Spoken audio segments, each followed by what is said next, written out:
The largest Start talking. The largest Matthews dealer on the West Coast. Jones. We're doing all right. This is the return of the Baby Bird series. I think we probably need to think of a better name, but basically Josh is teaching me how to shoot. My quick background is I'm just a guy who tries hard. I've never had any formal thoughts other than what Josh has already told me on this channel. If you want to get yourself up to speed, hop back to the start. We've done like 1 or 2 of these, but basically Josh has kind of laid a little bit of the groundwork, but I have so much to learn. So you're going to get to watch Josh teach me live. We don't edit much. No, we keep it real. So kind of my goal for next year, I'll make this verbal, 2022 is I got to take down Dan Staten at a TAC event. Oh, yeah, that's doable. Do you think that's reasonable? Yeah, I think it's feasible. I mean, he's good, honestly, and he's really good at long range. He gets better down range. Yeah, it's interesting. I think I could have had a better chance at beating him at Vegas, but I just left myself a sliver of hope because this year I was close to him neck and neck day one all the way towards the end. There you go. Anyway, all in good fun. TAC's a great event. But Josh is here to just kind of help me push the needle the right direction. It's fun to be an adult learning something new, try to be a good student. So yeah, my typical path would be just watch somebody shoot a few arrows first. Try to see if what I can spot that doesn't seem like it's working right or like you're fighting. Try to manipulate and adjust from there. I'll watch a couple of the basic things that we started with just to see if you're actually doing them more than anything. So just start ripping a few arrows and pretend like I'm not here.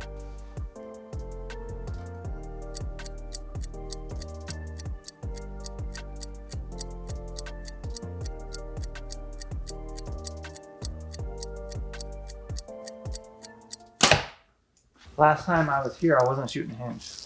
No, you weren't. And I went rogue and just. Look, well, no, that's a good thing. You know, it's a commitment to shoot a Hinge is it's a commitment to do things correctly. It really is. So the fact that you took it upon yourself to jump off that cliff is great. But it's a commitment. It's not, you can't switch back and forth, man. You can't play one way and then play the other way and keep playing the field, man. It's like, it's a marriage. It's not, you ain't dating. Like it's kind of like a shotgun wedding, really.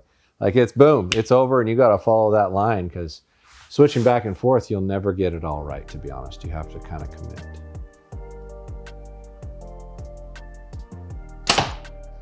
Can't be flaky flakerson. Back and forth. Well, basically, if you go from controlling when it's going to go off to not controlling when it's going to go off, and you keep switching back and forth, you'll figure out how to make the uncontrollable controllable, i.e. firing that on command or using the wrong muscle groups or the wrong method to discharge it. So it's important that it's 100% commitment when you go that route. It just is.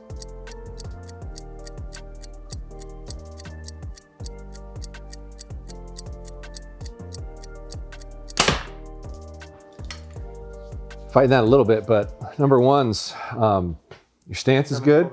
Yeah, oval palm. Your stance is good. Hips, torso, shoulders are all good. Like the initial fundamentals of lean and leaning back into stuff and whatnot, solid. Like joints are stacked. Yeah, like your body's where it should be. Pretend like you're pointing that way, and we can draw length appropriate and body position appropriate is more important than anything because that's what makes you not move. Yeah. So go ahead. Initial fundamentals, hips, shoulders, feet are all basically in line. There's no leaning. There's none of, or the other way, right? Well, that's most common, right? Yeah, that's what you'll see because your body's trying to compensate for the weight of the bow. Instead of pushing the bow towards the target, you're trying to hold it against yourself and you lean back. So basically all that really means if you look like that, you're pushing forward into the shot because you can't not. Like if you don't push forward, you'll end up doing that no matter what. So the length of the bow is good. The draw length looks good. Head position, peak positions look good. Full body position looks good. So there's nothing to change as far as the core setup of it. You've adjusted to what you're doing very well. And you're not being lazy, I guess is the best way to put it, because when you start leaning and you're not pushing, so yeah. That's more of a lazy sort of standpoint. So it looks really good. You're shaking quite a bit. Yeah, do you see the speed wobbles? That's what I call them. The speed wobbles? So I'm just trying to push and pull, but it seems to me when it gets near braking, I'm not doing anything different, but it just starts to wobble a little bit. And I don't know if that's because I still may not be strong enough in my back. My stabilizing muscles may not be strong enough, or maybe I'm just doing something wrong. I'm not sure. If I had to fundamentally guess, you probably haven't shot the back tension enough without a target. If I had to guess, because you're probably, as you pull and you start to shake and it seems to not want to go off, It's because your brain's not comfortable with the fact that it's moving. Okay, so or you're probably looking at your pin a lot. Very, very, very common. So if you focus on the pin rather than the target downrange, you notice it moving more. And as you notice it move off of where you're trying to aim, your brain will want to stop pulling. And then it'll come back, and then you'll start pulling again. And then it'll come away, and then you'll stop pulling. You can't do that. You have to functionally keep your focus down there. So what I'd like to see with like the next 3 arrows, instead of whatever you were thinking about prior, is just look at where you want to hit and don't think about anything else and see if it flows cleaner. Just consciously, subconsciously, just looking at the X? Burn a hole through the middle of the target. Okay. With your brain. Just, yeah, just look at that only. With my brain? With your brainium. Yeah. Not thinking about pushing or pulling, you said? No, because at this point you should know to push and pull. You shouldn't have to think about it. I want to see what happens when you just focus on where you're trying to aim. Okay. And don't look at the pin, look at the target, and just you let your brain put it in the way.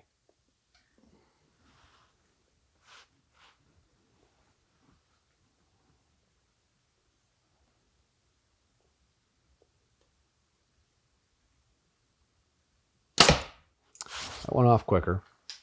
Yeah, I did. You might be right. I might be looking at the pin. I guarantee you And are. I didn't think I used to do that because I heard Dan talk about this before where it's like you're supposed to look at your target. And I definitely grew up shooting that way. Mm-hmm. But I think I look back at the housing. I think I look back at the housing to level my bubble. Mm-hmm. And then I start looking at the pin. And then I gaze towards the target is what I think happens. Gotcha. So I think I need to level my bubble and then just look at the X. Yeah, or wherever you want to hit. It doesn't necessarily have to be a definite point of aim. You just have to pick a spot. Like if you're shooting at an animal target, you pick out a little dark spot on it, or you pick out what looks like a hair or that kind of thing and focus on that. Because the more you focus back here, the more you move. Okay. Period. You just do. Having your focus down there allows your sight picture to look like it's clean and like it's not moving. And the less your sight picture looks like it's moving, the less it's going to move. Because you're reacting to the movement.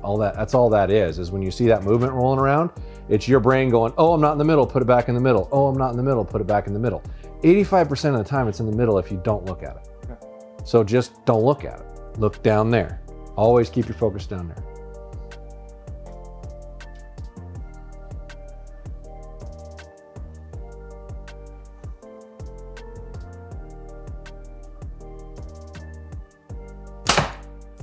Definitely going off faster. Just keep that focus down there and just burn a hole through that target. I like to think that I'm trying to, I'm Superman and I'm trying to light it on fire with my vision. I'm trying to focus hard enough to literally make it combust. And if I can do that, I won't look at the pin and it'll just sit there and it'll move, but I don't notice it moving. And the less you notice it moving, the less you react to it moving. Yeah, it's going off faster. And I don't notice it when I'm shooting, but I notice it when I'm editing. It's like, dude, you gotta shoot that bow. That was twice as fast. Yeah, 100%. And it's focusing on the pin instead of focusing on the target. It almost always is. There's other instances that would cause it, but that's 95% of the time. So just burn a hole through the middle of the target. Just stare at it and stare at it and stare at it and stare at it and stare at it. And if you find yourself struggling, reacquire what you're doing there. Set the bow down, stare at the middle of the target. So I guarantee you, your brain's going, okay, why isn't it going off? You start thinking about that, and it's better to set that kind of a shot down than try to force your way through it, because you're teaching yourself to force through it. If it isn't clean, if it isn't working right, if some part of this process isn't the same, don't fire it. Yeah, as much as you can do the exact same thing every time, the more consistent you're going to be.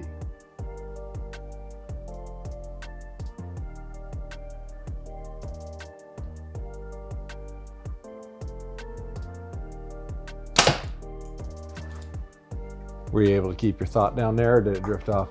I think it's staying there, but I think there's a lot of room to improve, honestly. Well, that's part of shooting without a target, because it forces you to stop thinking about everything that's going on and allows you to just focus on the shot. Once you get it level, once you know everything's level and you know you're centered and you're acquired, look down here. A 1-pin mover instead of a 3-pin mover is so much easier to do that with. Here, I can put in my little quiver here and all on the taste. Because the clutter of the picture makes your mind want to come back. If you have just 1 pin that's right in the middle of the housing, it's really easy to ignore it. When you have 3, it's a lot harder to ignore it because you're seeing more of it and your brain comes back and forth.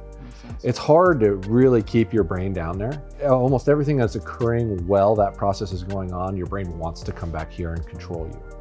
And you can't control it. You have to let it happen. Well, and accepting that you can't control certain parts of it. I do accept that. You just have to let it go. Just being that from my background, like. Yeah, like I know that you should be able to get that pretty easy. I can't control where the arrow goes. No. And I don't have that asphyxiation like I actually doesn't. But I do see my pin wobble and it bothers me. It actually, well, if you're seeing your pin wobbling, you're not really focused down there. And realizing that a good shot doesn't necessarily mean the arrow striking the target in the right spot. A good shot means that everything felt correct as it went off and you were able to maintain and keep your focus down there. And if you can do that, they'll go there. But accepting that that's the goal, that the goal is to keep your thought down there and just have a good clean shot, not necessarily hitting the middle of the target. Yeah. They come together if you can mentally do it. Well, I think that's probably the theme of today. If you struggle to keep that focus there, take the target away. Every time. Like the best thing you can do with almost every mental acuity issue is to remove the target. Remove what you're aiming at and just focus on the process of aiming without a definite point of aim. Focus down there, allow your brain to not focus on what you're aiming with, which the majority of people aim with the pin instead of beyond the pin and looking at the target. You'll notice the movement more and you'll fight it. And as soon as you can just let go of the control of that, which mind you, this is all about being able to let go of control, because we all have a degree of control freakness to us, who, some are worse than others, but we want to control it and make it happen. You can't make it happen. You have to let it happen. You can't, make a ball go into the hole for a 3-pointer. You have to let it happen. You can't control it, or it controls you. You keep your focus downrange. Keep your target acquisition on looking at what you want to hit, not looking at what you're aiming with, and it will calm down. But you have to keep it there. If you keep going back and forth, it's going to move and you're going to fight it. There's no way around it. So mental focus is down there. And if you can't seem to do that, take the target away and practice pulling through the shot and firing while focusing downrange. Most of my cheats for getting better at things is to stop having something to aim at specifically so you can focus on the other parts of it so you don't have to think about them anymore. Then when you don't think about them anymore and all that's left is a target, it's pretty easy just to think about that and focus on that. What I do to try to break those problems down. Like, what is the balance of like blank bailing versus shooting with a target in a perfect world, and then knowing that also like sometimes you got to come out here and try to shoot? Well, if the goal is to be the best shooter you can be, the more you spend time blank bailing versus trying to shoot for score, the better off you're going to be. It's as important, if not more important, than shooting for score or practicing. I mean, if you're being a competitive archer, putting the pressure on yourself in that scenario is really important, because you'll freak out whenever you apply pressure because you're not used to it. I've known a lot of people over the years that have been really, really, really good archers, and their biggest focus was, I had one guy who shot in his basement in the dark, like just turned the lights off and stood 5 feet from his bail and shot. So all he could do is feel. He couldn't see, he couldn't focus on all the other aspects that are there. So, I mean, I'd do it as much as shooting for score, if not more, depending on what your goal is. I mean, if you want to have fun in archery, that's not fun. It's not. It's a commitment of doing it right. And if that's your goal, then that's great. But if it's not your goal and you want to have fun, obviously you're going to do that. But when you start to struggle, it's a good way to try to get back to a cleaner shot sequence and eliminating things out of the shot while still shooting. Well, that's good for today. That's what I'm going to work on. I will work on focusing on my target. Let us know what questions you guys have about shot execution and the archery rabbit hole. It's really deep, and honestly, I understand it at a very surface level. So if you guys have any deeper questions, things we should explore, talk more about, or just help you guys along with your process, let us know. Subscribe to the channel and subscribe to Josh's channel, and come down here if you're in the area and shoot one of his couple hundred. You getting 200? There'll be 50 here on Wednesday, 50 on Friday, and then another 100 before the end of the year on New Matthews V3Xs and 29s and 33s. It's a 50-50 mix, so I should have about 100 each, including left-handed bows. I think we're getting 18 left-handed bows before the end of the year total. So pretty much every single config somebody could ask for, and nobody in the Western United States is getting that many in that time period. So make the trek. We've got a lot, and we've got a lot of accessories for you too. There you have it, guys. Thanks for hanging out. Subscribe to the channel. That helps us out a lot, and we'll catch you back here for the next one.